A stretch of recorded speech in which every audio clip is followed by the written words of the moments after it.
Слушате Пелагониска хроника. Радио Пела 96,8 FM. Настани на денот. Жабино мало утре традиционално ќе го прослави својот патрон празник во чест на Свети Никола. Утре Советот на општина Прилеп ќе одржи 53-та седница.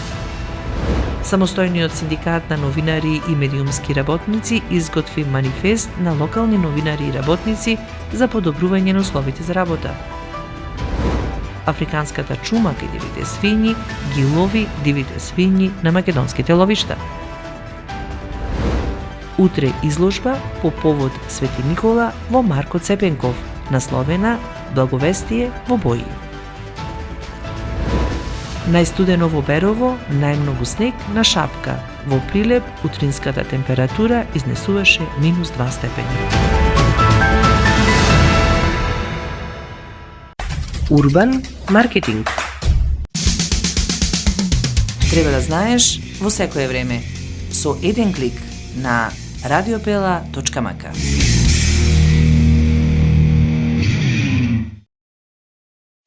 Урбан маркетинг.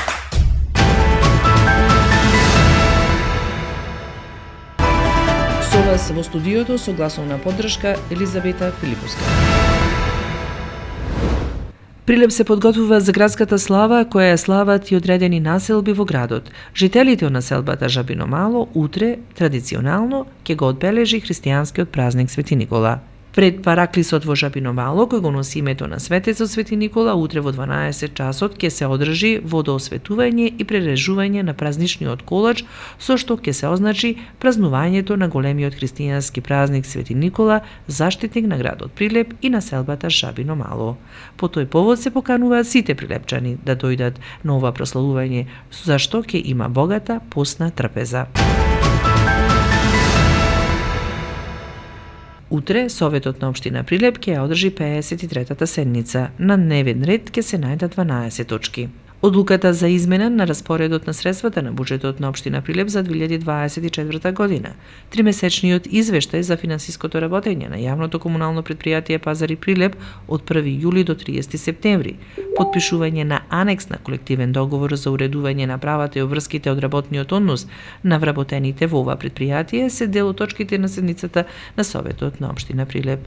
Советниците ќе одлучуваат и за подигање, чување, одржување, заштита и користење на спомен обележје, спомен плочите поставени на сквер патеката во чест на славните личности од областа на културата од Прилеп, а ќе одлучуваат и за донесување на урбанистички проекти и побарање на физички лица. Самостојниот синдикат на новинарите и медиумските работници креираа манифест на локалните новинари и медиумски работници.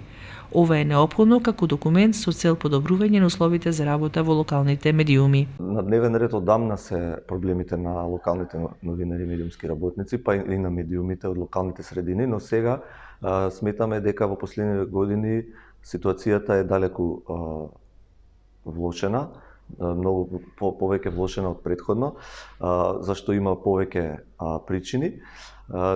Големи се економските притисоци од разни центри на моќ, се помал број на новинари и медиуми работат од локалните средини, а и едно наше истражување покажа дека голема површина, односно голем број на жители на Македонија немаат или се лишени од сериозни и квалитетни информации или воопшто нема локални информации од локалните средини.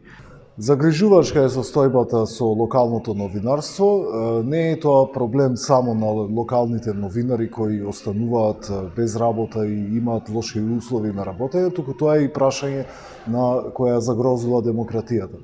Бидејќи како замира локалното новинарство, така локалните власти остануваат без механизам кој ќе ја контролира нивната отчетност, па се зголемуваат можностите од злоупотреба на власта. Утре среда по повод Свети Никола од 12 часот во фоето на Центарот за култура Марко Цепенков ќе биде отворена изложба на икони насловена Благовестие во бои од уметникот Златко Лечковски. Изложбата на која ќе бидат представени 20 икони е дел од прославата на патрониот празник на градот Свети Никола 2024 и ја реализира општина Прилеп во соработка со Центарот за култура Марко Цепенков. Лечковски е долгогодишен уметник, учел во ателието при храмот Пресвета Богородица во Битола кај еминентните зографи Ристо Димовски и Никола Крнчев. Со цел сузбивање на болест африканска чума кај дивите свињи, Агенцијата за храна и ветеринарство објави во кои ловишта во Македонија е потврдена болест африканска чума кај дивите свињи. Во објавата се наведени 59 ловишта за крупен дивеч во Македонија, меѓу кои во околината на Пелагонија, ловиштата Нидже Облаково од Битола, Рожден Кавадарци, Добравода Кичево, Тајмиште, Стровија Прилеп и така натаму. 20 ловишта за ситен дивеч каде болест африканска чума кај свињите е потврдена. Врз основа на епидемиолошката состојба и лабораториските наоди добиени од Националниот институт за храна и ветеринарство, ново потврдени ловишта за болест африканска чума кај дивите свињи се ловиштата Кубриново, општина Ресен и ловиштето Дебарца, општина Дебарца. Вирусот на африканската чума е болест која се пренесува само кај свињите, односно од неа заболуваат само дивите и домашните свињи. Болеста не е опасна и не се пренесува на луѓето, но тие можат да бидат нејзини преносители, велат од Агенцијата за храна и ветеринарство, кои патуваат апел доколку се пронајде дива свиња да биде пријавена. Листата на производи, чии цени треба да бидат намалени, е понудена во договор со стопанските комори, производителите, трговците и дистрибутерите. Дали и колку сте задоволни од оваа акција? Вашите одговори ги очекуваме во коментар. Временска прогноза. Утрово е најстудено во Берово, -6 степени, а најмногу снег има на Попова шапка, 40 см. Како што информираат од Управата за хидрометеоролошки работи, до 8 часот и 30 минути во Прилеп е измерена температура од -2 степени Целзиусови, а преку денот беше сончево со слаб ветер од северен правец и максимална температура од 10 степени Целзиусови.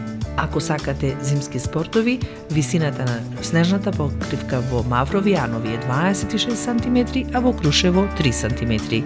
За утре метеоролозите најуваат слично време на денешното. Временска прогноза.